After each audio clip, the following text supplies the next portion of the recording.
Kematian korban yang terjangkit COVID-19 tentu menjadi kekhawatiran bagi keluarga maupun orang lain yang turut bersimpati namun takut tertular virus tersebut ketika harus bersentuhan langsung dengan mayat tersebut sehingga syariat Islam yang wajib dilakukan sebelum dikebumikan tidak dapat dijalankan dengan sempurna.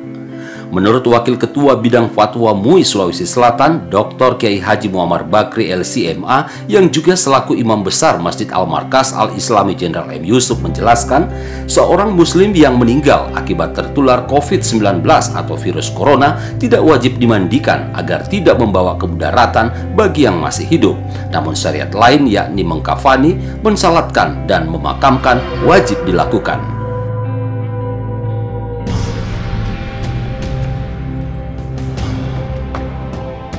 Pertama, bahwa kasus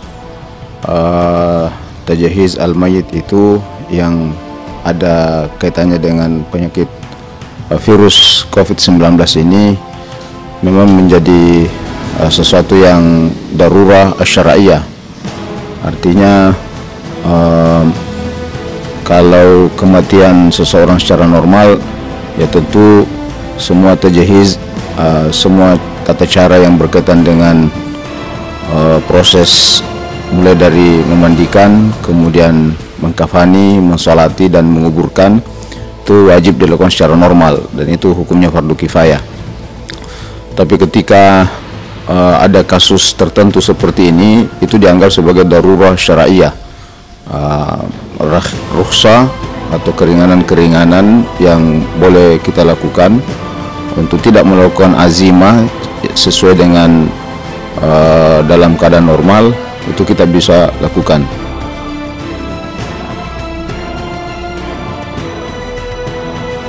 Jadi fatwa Majelis Ulama, kemudian beberapa mufti di negara-negara yang sudah ada kasus kematian akibat virus corona ini, sudah dikeluarkan fatwanya bahwa khusus untuk dimandikan, boleh untuk tidak dimandikan apabila dikhawatirkan ada terjadi proses atau terkena virus dari sang mayat tersebut yang terkena virus corona, virus COVID-19.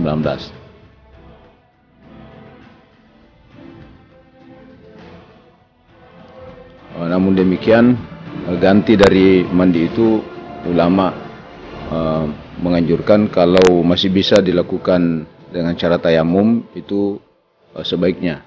Namun kalau tayamum pun dikhawatirkan tidak aman bagi yang melakukannya, maka itu dianggap sebagai darurat juga. Ya, ad-darurat tubihul mahzurat, itu menurut kaidah fikih. Jadi semua yang harus dilakukan tapi di situ ada unsur mudarat yang ditimbulkan, maka perintah itu boleh untuk tidak dikerjakan. Jangankan kasus yang sangat berbahaya ini, dalam kasus orang hidup misalnya, dalam Al-Quran kan itu sudah jelas bahwa apabila seseorang terkena janabah misalnya, dia harus mengangkat hadas akbar itu, hadas besar itu dengan mandi junub lah.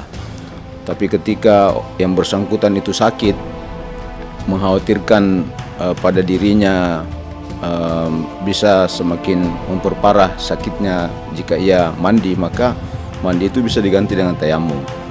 Sama halnya ini orang mati yang terkena virus corona akibat COVID-19, ya, apabila tidak dimungkinkan untuk dimandikan karena tidak ada tenaga profesional yang melakukannya, tidak ada alat yang memadai untuk kelengkapan untuk itu, maka ya boleh saja mandi itu diganti dengan tayamum.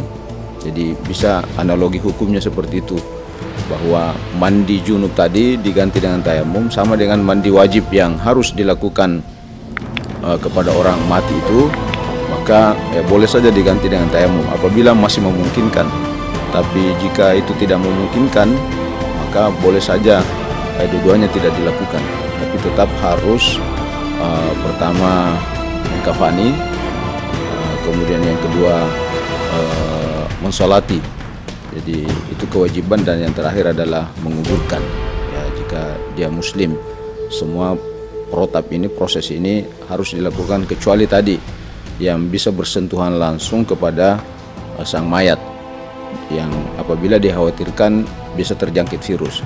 Tapi kalau ada tenaga profesional yang memadai, alat semuanya sudah lengkap dan dilakukan oleh ahli, ya, tim ahli, maka ya tidak apa-apa untuk dilakukan. Yang utama adalah menjaga supaya tidak terkena mudarat itu. Dalam kaidah fikih, ad-darar yuzal, kemudaratan itu harus dihilangkan. Ya, la darar wa la dirar. Jadi tidak boleh memberi bahaya kepada orang lain, dan kita pun tidak boleh diberi bahaya dari pihak lain. Untuk itu, berdasarkan kaidah fikih, maka kemudaratan itu harus dihilangkan dan tidak memberi bahaya kepada orang lain sesuai dengan tujuan agama untuk selalu menjaga jiwa. Anto Aco Hafid, TVRI Sulsel mewartakan.